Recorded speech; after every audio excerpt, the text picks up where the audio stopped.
Darlington had the worst defensive record in the third division last season, having conceded 78 goals. Manager David Hodgson had predicted they'd be tighter at the back and harder to beat. Colchester's Ian Hathaway found a way through. It went from bad to worse for Darlington in the second half when they conceded a penalty for a foul on Paul Abrahams by Jason DeVos.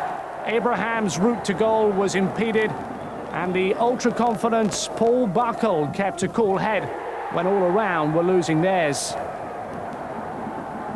The only piece of good news at Layer Road for the visitors came with a quarter of an hour remaining when their persistence paid off and they won a penalty kick. Michael Oliver was happy to shoulder the responsibility. He put away the spot kick, and with the deficit cut, there was just a glimmer of hope for David Hodgson's side. The one thing you can't afford to do when you're chasing the game is lose a player. Darlington were reduced to 10 men when Lee Bryden was red-carded. He protested his innocence, but it was all to no avail, and with Bryden went any hope of Darlington taking anything from this match. Darlington's win against Swansea last night, their first win of the season, came at Feetham's. David Hodgson and Jan Mulvey shared the good life at Liverpool. Who'd have thought they'd meet as managers on a chilly Tuesday night in Darlington? And it was Mulvey Swansea who were on fire in the first half. Centre-forward Tony Bird swooping at the far post after just 12 minutes. Just past the half hour and it got worse for the home side. David O'Gorman sprinting clear of the defence, through David Priest's legs, 2-0 to the Welshman. Plenty for the Swansea fans to shout about, all 27 of them. And it was almost over at half-time. O'Gorman's deflected shot somehow clearing the target. But Darlington came out fighting after break. A trip and substitute Paul Robinson, giving Quakers top scorer Darren Roberts the chance to put away his 5th goal of the season. Just about. From that moment on, Darlington pushed for an equaliser, and it came with just 3 minutes to go, even if the goal scorer Glenn Naylor didn't really know too much about it. No arguments about the winner though. 2 minutes into stoppage time, Naylor with the topo, 3-2 to Darlington. What a comeback. Delight for the players, delirium on the terraces at Feetham's, and no disguising the sheer relief for the long-suffering manager. He's waited 8 games for this one. Any win's worth waiting for, especially in a game tonight where the lads were 2-0 down. I can't repeat what I said at half-time because I was ashamed and disgusted, and I had a real go at them. And if I offended them, then I offended them.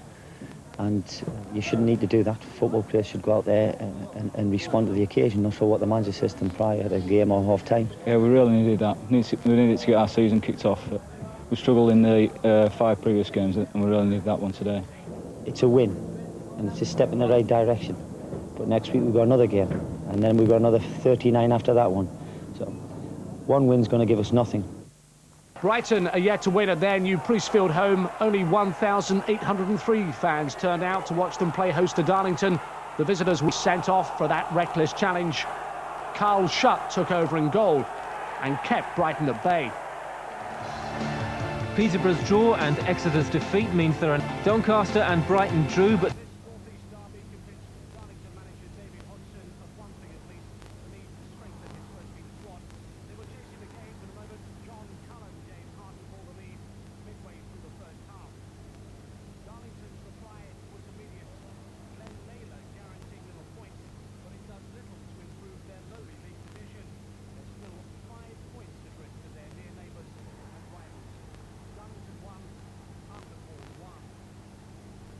Notts County lost top spot after failing to record a 5th successive victory. They were caught cold by an out-of-form Darlington side. Darren Roberts took 2 minutes to stamp his authority on the game and bring a smile to the face of manager David Hodgson. Almost immediately, England youth international Craig Dudley, who's only 18, showed a maturity beyond his years to tie it up at 1-1. County might have won it from a disputed penalty. Richard Hope was ruled to have tripped Dudley, but David Priest in the Darlington goal pulled off a marvellous save to deny Ian Barraclough and earn them a much-needed point. It was the day when 91st in the league met 92nd. The basement battle that neither team dare to lose. The Quakers were the first to realise just how important it was. Glenn Naylor sliding home the opener. But it was all square by the break. Doncaster's Prince Moncrief must wish he could face North East opposition all the time. He got 2 against Hartlepool last week and a well-taken equaliser on Saturday. Then Darlington took a grip on proceedings. Canadian defender Jason DeVos rose highest from a corner, and that was 2-1. 20 minutes later came a carbon copy. No, it's not an action replay. It's Doncaster failing miserably to learn their lesson. Number 3 for the Quakers, number 2 for DeVos. The visitors then decided that if they weren't going to win the match, they'd start a fight and try and win that instead. Harvey Cunningham was rightly sent off for the shocking tackle, but it sparked a 21-man brawl as both teams descended into the classic "did you spill my pint" situation. The Football Association may ask questions when they get the referee's report. When it all calmed down, Doncaster demonstrated that they still hadn't got the message about defending corners. Give them credit, they kept it out for longer this time. But Carl Schutt was on hand to finish the job. Still time for number 5. Simon Shaw was cool as ice to rub some more salt in Doncaster's permanently open wounds. But after losing 5-0 last week, this did very nicely for Darlington. The evening started with fireworks at Feetham's. It was a symbolic moment to mark the demolition of the Old East Stand. It was a good job because they were the only fireworks going last night. John Hallworth's double save from Simon Shaw summed up a goalless evening. Darlington too are without a win on their travels this season, and they didn't get off to a good start against Lincoln. David Priest kept out Steve Holmes, but was well beaten by Lee Thorpe. Priest was on hand once again, this time stopping Paul Miller's shot, but he was left wide open for John Whitney to notch up goal number 2 for Lincoln. It just wasn't Darlington's day. Jason DeVos intercepted a dangerous-looking long throw-in, but the Quakers' defence was beaten by Lee Thorpe's volley, his second of the game. This is a nice finish, with acrobatics to match. A touch of the Tinos. After 3 goals for the home side, Darlington finally found some consolation. Simon Shaw's cross dropped to Glenn Naylor in the box. He in turn found the head of top scorer Darren Roberts. David Priest's efforts weren't all in vain. He salvaged some pride with a sensational penalty save, but Darlington are still struggling. Before we leave football, To Division 3, and Darlington kicked off against Hull City at 1 o'clock this afternoon. So did the early start suit the Quakers? it certainly did, and Darlington made an early start to the scoring. 10 minutes gone at Feetham's, and Simon Shaw's was the first name on the score sheet, but by no means the last. The second of the match came on 27 minutes. Hull City back in the game thanks to a shot on the turn from Warren Joyce. Darlington were 4th bottom of the table before the start. Hull were 3rd bottom. The Tigers need the point as much as the Quakers, and Hull went in front when Greg Rioch, son of Bruce, raced from the halfway line to beat goalkeeper David Priest early in the second half. Darlington, though, staged a cosmopolitan comeback. An Austrian equaliser coming up. Mario Dorner's first goal in English football made it 2-2. Then cue Canada to put the Quakers in front. Jason DeVos heading Simon Davies' free kick. 3-2 now, but 20 minutes still to go.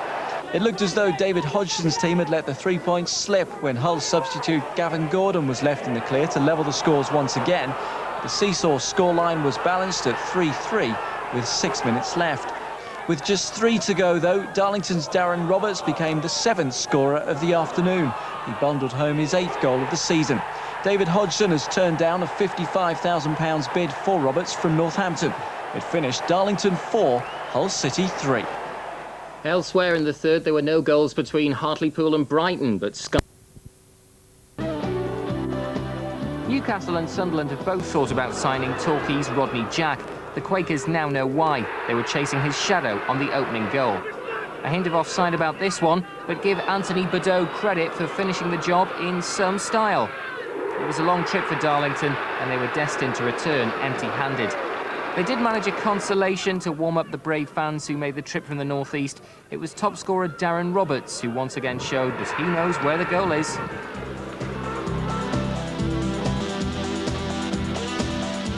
Three players were sent off at London Road. 2 of them were Darlington's. They still managed to take a point off 3rd Division leaders Peterborough, despite going behind to Jimmy Quinn's first half goal. David Hodgson celebrates a year in charge of the Quakers this week, and his side deserved at least a draw. 3 minutes after the break, Darren Roberts headed his 10th of the campaign and his 4th in 4 games to make it 1-1. But they'll probably regret the celebration now it's been on the telly.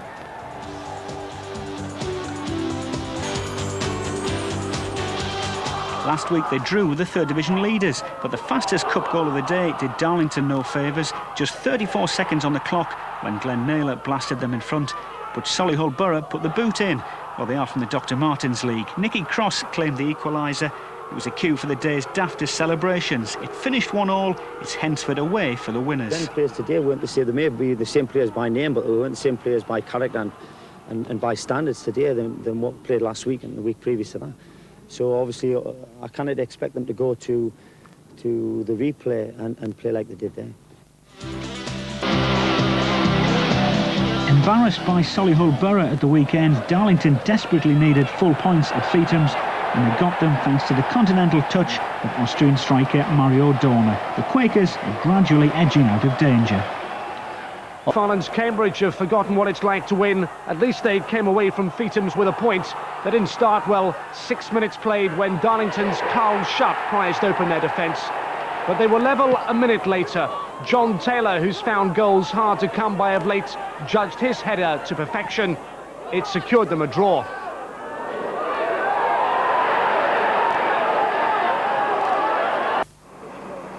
There's plenty at stake for the Quakers tomorrow. An FA Cup run can mean financial security, and they don't want to miss the bus. But there's something more important to play for. I think pride first and foremost for myself and the players. When you come up against these sides, you know it can be one or the other. You can either have a very, very good day and score quite a few goals, or it can be a banana skin job and get one and then they get one later on and you're suddenly into a replay. I mean, I wish I wasn't having to stand here now and go through it.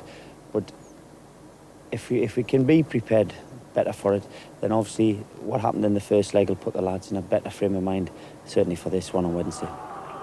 One up after just 35 seconds of the original tie at Feetham's, Darlington have laid on free buses for those fans wanting to watch the replay. It's expensive to bring your children to football games on Saturdays and then a Tuesday, then a Saturday, then a Tuesday. And I think what they've done is they've gone out of the way to try and help on the financial side by providing the coaches free. Obviously that gives us the support as well, which we want. But I think that's maybe a step in the right direction by the football club, that the people are starting to show that the people coming in are starting to care a little bit, you know. Former Walsall striker Nicky Cross claimed the Solihull goal which set up the rematch. Hodgson is determined that Darlington won't be caught on the hop again. I cannot know how they feel. I mean, I only know how I feel inside, and I'm not looking forward to going down there, down to the fact that the stadium and the ground and that is apparently is poor. But once the whistle goes, then I'd probably switch on like a football switch on, and I'll be determined that we come out there with the win and get us in the next round, you know. Good luck to Darlington tomorrow night. And Middlesbrough, but we did have one winner last night. Darlington are through to the second round of the FA Cup, but they were made to fight to the very last kick by non-league Solihull Borough. Action-packed doesn't start to explain a night of mayhem in the West Midlands, where Darlington were very nearly left without a leg to stand on. 2 minutes from half-time, Joe Dowling's header put the part-timers in front. 1 minute from half-time, and the third division side were level. Brian Atkinson with the first of the night's penalties after Paul Robinson had been upended. 10 minutes into the second period, and Nicky Cross made it 2-1 to the men from the Midlands League. And when Lee Turnbull was sent off for use of the elbow, the Quakers were right up against it. But Robinson's superb diving header pulled it back to 2-2. And the move of the match ended with Austrian striker Mario Dorner bouncing one in off the post to put Darlington into the lead for the first time on the night. That was a minute from the end of scheduled time, but from somewhere referee Uriah Rennie unearthed 10 minutes more, and right on the whistle Dowling dug out another equaliser. 3-3, celebration time on the terraces. You could put your shirt on the tie going to penalties, and Glenn Naylor hoisted Darlington's first kick high over the bar. Dowling had already hit the net twice, but this time he couldn't even hit the target. 2 more Solihull misses put Jason DeVosh on the spot, and the Canadian defender crashed home the winner. Handshakes all round at the finish. It's Darlington away to Hensford in round 2. And that match is a week on Saturday. Furious after last night's match against Solihull. Well, not with his players. They secured a second-round place by winning against the non-leaguers in their FA Cup replay. His anger was aimed at the referee, whose independent-minded watch took the match on a rollercoaster ride through extra time and a penalty shootout. With a place in the next round at stake, a fierce battle at Moor Green was guaranteed. Penalties and the referee were to dominate the game. Brian Atkinson brought the Quakers up to 1-1, but Darlington were always chasing Solihull's heels on the scoresheet. Lee Turnbull's sending off for elbowing the keeper brought the side down to 10 men. Down maybe, but certainly not out. Cross's sure header brought it back to level terms, 2-2. With just 60 seconds to go, the Darlington centre-forward seemed to have shot the team into the second round, with a little help from the post. But victory was further away than anyone imagined. The referee's watch appeared to have a pace all of its own. 12 minutes were added on for injury time, which gave Solihull the reprieve. Still, 3 goals apiece after extra time, so the penalty shootout. Nerves were jangling as Jason DeVos finally put victory beyond doubt. But his boss was still smarting about time added on. 12 minutes, I believe. 12 minutes. And where did it come from? Well, I think it dropped out the sky and onto his watch, to be honest with you. I don't know where it come from. And when that happens against you, you think that it's not going to be your day, because that happened to us a lot this season. The standard of the referee and can be up and can be down. I hope there was an assessor in the stand tonight who can look at that and think, where the hell did them 12 minutes come from? Because you, me and everybody else here has the same opinion. I don't know where he found it from. But it was ironic that they scored and the whistle went. One keen pair of second round from this incident at Hensford. Darren Roberts' penalty kick was the only goal. Then, aiming to put the ball in a second time to celebrate, Roberts kicked the goalkeeper. Now, kicking goalkeepers is not in the spirit of the game, however excited you may be. The match winner ordered to sit out the rest of the game.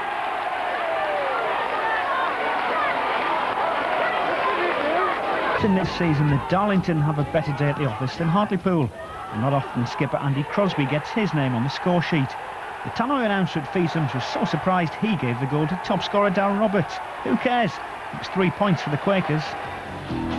A clash between two teams who haven't won away was always likely to go the way of the side at home. Darlington had that advantage and duly ran out winners, thanks largely to a double from Mario Dorner. Glenn Naylor and Michael Oliver had already put the Quakers on top by the time Dorner scored number 3. His second arrived 15 minutes from time. Although Macclesfield did grab a John Askey consolation at the death to go with Jason DeVos' 48th minute own goal. Hillsborough then going into tomorrow's FA Cup replay with Queen's Park Rangers. Cup action too for Darlington this week, and on Saturday they were all smiles at Feethams. They might be hovering near the toe end of the Football League, but Darlington have been almost unbeatable at Feethams this season. Undefeated on their home patch for 11 games, they look to be well on their way to a round dozen when top scorer Darren Roberts spectacularly ended his goal drought after Steve Gorn had put the Quakers in front.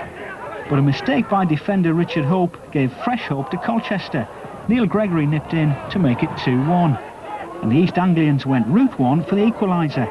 Gregory this time showing a great first touch and a cool finish to match. But if anyone who's watching knows Colchester fullback Neil Hayden, please look away now. As own goals go, this was right up there with the very best of them. 2 minutes from time, an Austrian striker Mario Dorner wrapped it all up for Darlington. But Wolves in the FA Cup on Wednesday won't be so generous. But through to round 4. Tonight, Darlington are out to complete a North East quartet. But it's a tough one for the Quakers. They're at home to inform Wolves. Darlington skipper Andy Crosby was halfway through a 2-match ban when the tie was originally due to be played 10 days ago. The same goes for his centre-back partner Jason DeVos, who hit the winning penalty at Solihull Borough back in round 1. But both defenders are available tonight, and the Quakers could well need them. Like Sunderland, Wolves have really hit form in recent weeks to storm their way up the First Division table. And on Saturday they crushed Norwich City 5-0 at Molineux. Former Sunderland striker Don Goodman was on the score sheet, but the real damage was done by a Dougie Freedman hat-trick. Darlington could find they've really got their hands full at Feethams tonight. So it's Darlington against Wolves, 3rd Division against 1st. Our reporter Jeff Brown joins us from Feethams now, and he's got Darlington manager David Hodgson with him. Thanks, Simon. Yes, we're here at a very muddy Feethams. Of course, the tie was washed out here about 10 days ago. We did have a pitch inspection this afternoon. It survived that. But David Hodgson, it's going to be hard work out there. It's going to be hard work for players. There's no question about that, because the ground is extremely heavy. Where we stood is heavy here, but when you get in the middle, it's twice as bad, to be honest with you. Of course, we've got a bit of a Stevenage-Newcastle situation here, because you could have switched the tie to Molineux. You would have had 35,000 watching instead of 5,000. Could have made a lot of money. So why do you stay at Feethams? Well, it's the FA Cup and it's fate, and I think when you sometimes tamper with it, it can maybe go against you. I don't know. I wanted the game here, and the directors backed me on that. And I take my cap off to them, because we could quite easily have gone there and made a lot of money out of it. But there's nothing to say that we can't get a result here. In the worst scenario, even a draw, in which case then they get a second bite of the cherry and the finances come back. And I think that's behind their thinking as well as ours, and they have belief in us, so I'm grateful for that. And despite the fact that you're near the bottom of the third division, you do have a very good record here at Feethams, unbeaten here in 12 games. Can you keep that run going tonight? I think it's about 1 in 14 we've lost. It's an FA Cup. It's different from a league, and it's a different standard of players than what we normally play week in, week out in the third division. But because it's a one-off, then that, again, is a little bit in favour of us. I think we can. I think if, providing the players give 100% and do the basics, which is control it, pass it, move well, regardless of the result, I can go home and sleep. If they go out there and for whatever reason they don't give 100% and they don't do the basics well, then that becomes a concern, because you've got another league game on Saturday, and that worries you. If they give everything they can for the football club tonight in every aspect, then I'll be a happy man. It's great. We wish you luck, David. Would be nice to have 4 North East teams in the 4th round of the FA Cup. Simon, back to you in the studio. Thanks, Jeff, and good luck to Darlington this evening. We'll watch events at St James's Park with interest. Well, Darlington's interest in this season's FA Cup came to an end last night. They had more of the possession, the better chances at Feethams, but it was Wolves who went through to round 4. The teams were separated by 2 divisions and 61 steps on the league ladder. But in the first half especially, you couldn't have guessed which was which. The difference was in the finishing. Mario Dorna's shot was cleared off the line as Darlington forced 5 corners in quick succession. But with their very first attack, Wolves went in front through Dougie Friedman. Some of the Quakers' approach work was from a different planet, never mind a different division. But when Darren Roberts' through ball found Michael Oliver in space, his shot came back off the foot of the post. And it was Roberts himself, the once of Wolves, who had the Quakers' best chance of the night. He's got 12 goals this season. That really should have been number 13. Instead of being all square, it was suddenly 2-0 to Wolves. From keeper to keeper in one move, Andy Crosby's back header spilled by David Priest, the mix-up leaving Mixu Patalainen with the tap-in. And as Darlington ran out of steam, Wolves steamed in with 2 late goals. 3-0 was bad enough, 4-0 an absolute travesty. Darren Ferguson slid in the third, Patalainen finished it all off. After all they'd given, Darlington deserved a lot better. Disappointed, it's 4-0, devastated to be honest with you. Anyway, it's history now. We created sufficient chances to get a result. We played some very good football, which what the public paid money for, first and foremost. We worked extremely hard, which is what you expect the players to do, and I said them prior to the game, regardless of the result, chaps, as long as you've played good football and worked for 101%, then I'm a happy man. They didn't really cut us up to any degree, and we always kept a solid shape behind it. We always had a lot of men behind the ball, putting pressure on the ball when they were trying to shoot, forcing people to shoot over the bar. But, you know, 4-0 is definitely more than we deserved. Disappointment. Darlington left out top scorer Darren Roberts against Exeter. He set for a move back to his native Midlands. But it didn't look like they'd miss him when Mario Dorna's shot on the turn put the Quakers in front. Steve Flack levelled on the stroke of half-time, but Darlington came out fighting after the break. If Roberts goes, they'll be expecting Glenn Naylor to come up with the goods, though he probably won't score too many more like this nifty back heel at the near post. Naylor's second was just as neat a finish, and at 3-1 up, the Quakers were coasting home.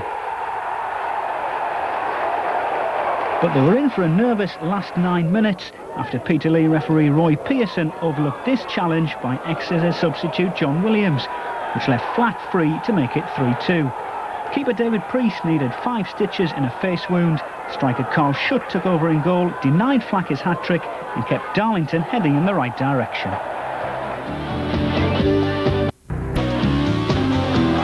In Division 3, Darlington continue their climb up the table thanks to home comforts. The Austrian Mario Dorner produced a magic moment for the Feethams faithful. The goal sank second bottom Brighton. If only the Quakers could win away as well. Eyes were on Victoria Park for the North East derby between a Hartlepool side who hadn't lost at home all season and a Darlington team who hadn't won away.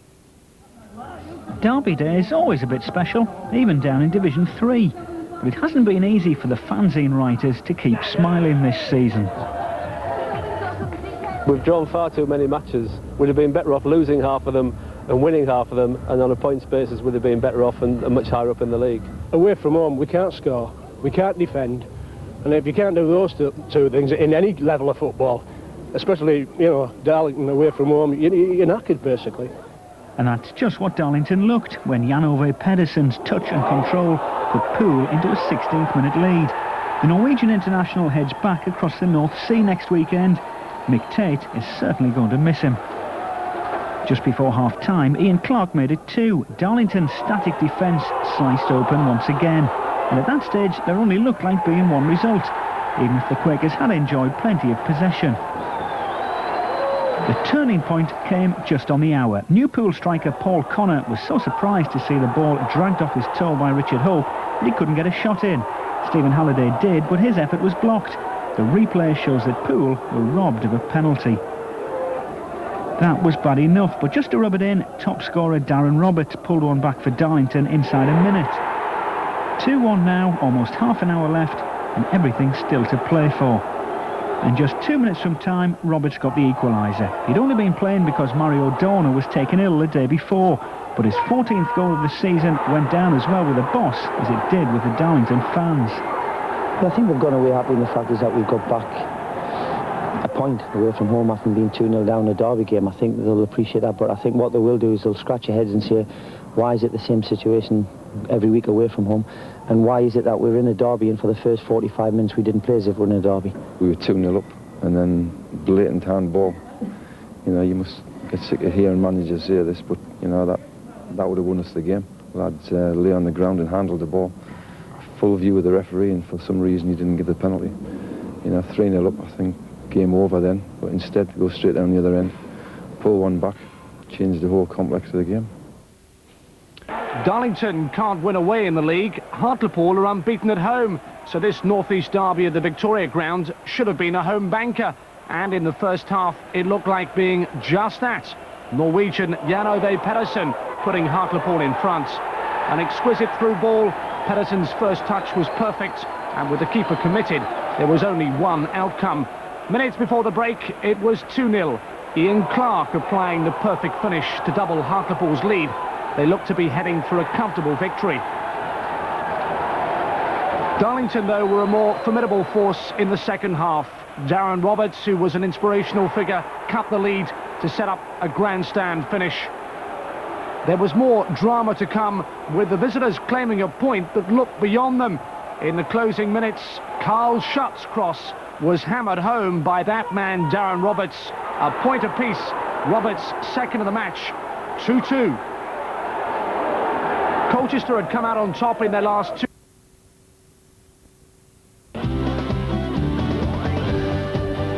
At last an away win for the Quakers, but not without a few scares. Simon Ireland hit the post for rock-bottom Rovers. But it'll be sad if Doncaster do drop out of the league. We'll lose one of the finest view-obstructing pillars still in existence. The cameraman and the crowd may not have seen it, but Mario Dorner scored the goal. So why are Doncaster Rovers cut adrift at the wrong end of the nationwide ladder? Because they're not very good. Substitute Paul Robinson clinched victory for the Quakers. It looks like the lights have already gone out on poor old Doncaster. Within 5 minutes of coming off the substitutes bench, Paul Robinson had settled this affair in Darlington's favour with a stunning goal. Rochdale simply have no answer to Robinson's individual brilliance. This was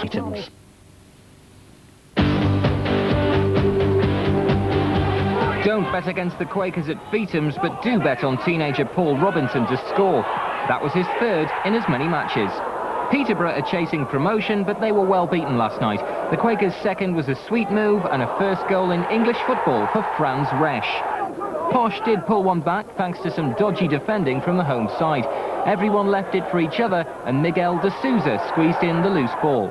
But Darlington were well worth their victory last night. The third was another smart little number, the old 1-2 and a nice finish from Carl Schutt. Fortress Feetham's is keeping the Quakers fans happy. Fair away duck at Doncaster last time out. A whole new experience they look like repeating at Hull. The Quakers dominated the first half and took the lead through Austrian striker Mario Dorner. But 10 minutes from time, Mark Haitley's men earned themselves a point. Warren Joyce's cross was just right for Ian Wright. Same name, not quite the same celebrations. Hartlepool have never won. Looking to end a run of 3 defeats in a row. Shrewsbury were the visitors for a third division game which saw the return of a Feetham's favourite. A controversial back-pass ruling saw David Priest concede an injury time winner at Cambridge on Saturday, but he more than made up for it at Feetham's with a great save from Shrewsbury's Sean Kerrigan. And the luck was with Darlington when they took the lead. Glenn Naylor's shot turned out to be a perfect centre for veteran Carl Schutt, 1-0 to the Quakers.